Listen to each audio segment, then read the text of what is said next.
Good afternoon to all of you. पहले तो शुक्रिया, आज आप शॉर्ट नोटिस पे आए।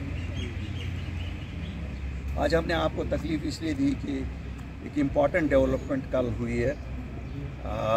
मरकज़ी सरकार ने कल जो अमेंडमेंट की 2019 के रीऑर्गेनाइजेशन एक्ट में, पहले ही 5 अगस्त 2019 को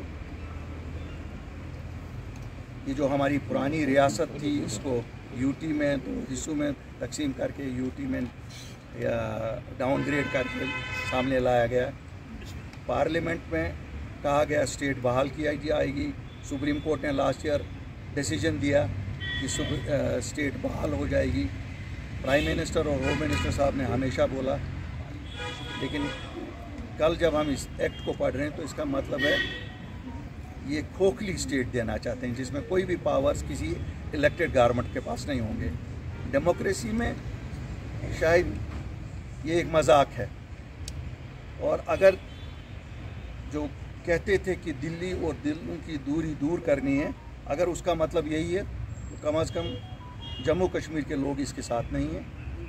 जम्मू कश्मीर की जो अपनी असेंबली हुआ करती थी, ये सबसे पावरफुल असेंबली थी। अगर अब पावरफुल सबसे नहीं होगी, कम से कम वैसी ही हो जैसी बाकी रियासतों में हर रियासत में असेंबली है। अगर उसको पहले ही इसके दांत एक टूथलेस टाइगर, एक चीफ मिनिस्टर यहाँ का खड़ा करना है, लोगों को धोखा देना है, धूल झोंकनी है, तो मुझे नहीं लगता है कि इससे कोई मसला जम्मू कश्मीर के लोगों का हल होगा। ये जो डेवलपमेंट है, हमारी जमात बैठी, सीनियर क़यादत आप देख रहे हैं, पूरी सीनियर क़यादत यहाँ है। हमने फ़ैसला किया कि हम इनिशिएटिव लेंगे। हम सबसे छोटी जमात और सबसे नई जमात हैं। हम अपील करते हैं जम्मू कश्मीर की सभी सियासी जमातों को कि किसी इनफरादी तौर किसी जमात का मसला नहीं है, ये जम्मू कश्मीर के लोगों की बका का मसला है। कल हमारे आने वाले नौजवानों का मसला है, या हमारी जो बच्चियाँ हैं, बाकी रहने वाले हैं। तो मैं सबसे अपील करता हूँ, हमें मिल बैठ के अपनी पॉलिटिकल डिफरेंस को साइड में रख के इकट्ठे होके हमें ये देखना चाहिए कि हम कैसे ये इंश्योर करें कि जो रियासत हमें वापस मिलने वाली है वो खोखली ना हो, उसमें पूरे वो पावर्स हो जिससे हम लोगों की खिदमत कर सकें। कल कोई भी पार्टी यहाँ आ सकती है बिना इसके, कौन वो तो लोगों का फैसला होगा। लेकिन अगर ऐसे हम बटे हुए चलेंगे तो शायद रोन डालेंगे, मसल डालेंगे, जो रोंदने और मसलने के लिए हमें निकले हैं। अगर हम आज भी नहीं उठेंगे तो फिर हम कभी नहीं उठ सकते।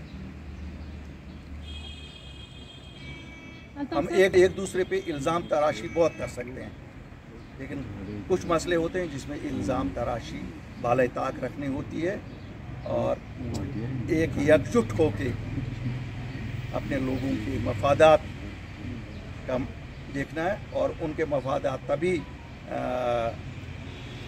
हम ख्याल रख सकते हैं जब एक स्ट्रॉन्ग गवर्नमेंट यहाँ आ जाए, स्ट्रॉन्ग चीफ मिनिस्टर हो, एक स्ट्रॉन्ग इंतज़ामिया हो। जब इंतज़ामिया को पता है कि इलेक्टेड रिप्रेजेंटेटिव जो डेमोक्रेसी में दिल होता है वो टूथलेस है, तो वो क्या चलेगी। फिर आप चाहे किसी अफसर से चलवाओ या इलेक्शन के बाद किसी पॉलिटिशियन से चलाओ, शायद तनख्वाह के बिना और कुछ नहीं है। कम से कम जम्मू एंड कश्मीर अपनी पार्टी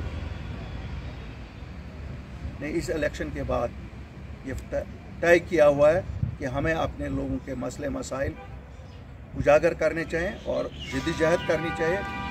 हमने सबसे पहले कोशिश की कि रीअप्रोचमेंट हो दिल्ली और कश्मीर के दरमियान, लेकिन वन साइडेड रीअप्रोचमेंट नहीं हो सकती है।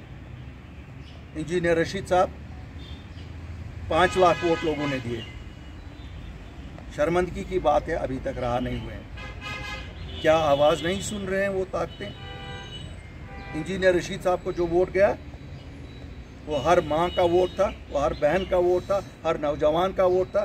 क्योंकि जिस तरह से पकड़ दकड़ चालू है, जिस तरह से पासपोर्ट बंद है, जिस तरह से नौकरियों की वेरिफिकेशन बंद है, जिस तरह से हमारे हज़ारों नौजवान इस वक्त भी जेलों में बंद है, बाहर बंद है, हम हर बार ये मसला उठाते रहे हैं। ये नहीं है आज, तब भी जब हम उठाते थे तब भी हम इसलिए उठाते थे तो हमारी तरह एक पॉलिटिशियन है, क्या बात है, क्यों नहीं उसको छोड़ा जा रहा है। अगर डेमोक्रेसी में लोग बोलते तो फिर लोगों ने बोला ना, किसकी हार हुई किसकी जीत हुई छोड़िए, लोगों ने एक बार फिर डेमोक्रेसी पे अपना यकीन जताया। दिल्ली को रिस्पॉन्ड, अगर दिल्ली का रिस्पॉन्ड ये है कि रीऑर्गेनाइजेशन में और पावर्स ख़त्म कर दो, जो कल को लोग किसी को इलेक्ट करेंगे उनको टूथलेस रखो, तो हमारी पार्टी इसके साथ नहीं है और हम इस पे बात करते रहेंगे, आपस में भी सलाह मशवरा करेंगे और हम बाकी जो हमारी सियासी जमातें हैं उनके साथ भी बात करते रहेंगे। और मुझे उम्मीद है, मैं अपील करता हूं उनसे, वो हम सब इस एक विषय पे कि कैसी स्टेट होनी चाहिए, कौन से पावर्स होने चाहिए, वही पावर्स, हम कोई अलग पावर्स नहीं मांगते, हम 370 वाले पावर्स नहीं मांगते। आप तो वही दे दो ना जो रेस्ट ऑफ द कंट्री में है, वो भी नहीं देना चाहते हो। हम कोई दारुल खिलाफा नहीं है कि आप कहोगे दिल्ली में, जी हाँ वो है, वहाँ दारुल खिलाफा है, वहाँ दिल्ली की एक डिफरेंट पोजीशन है।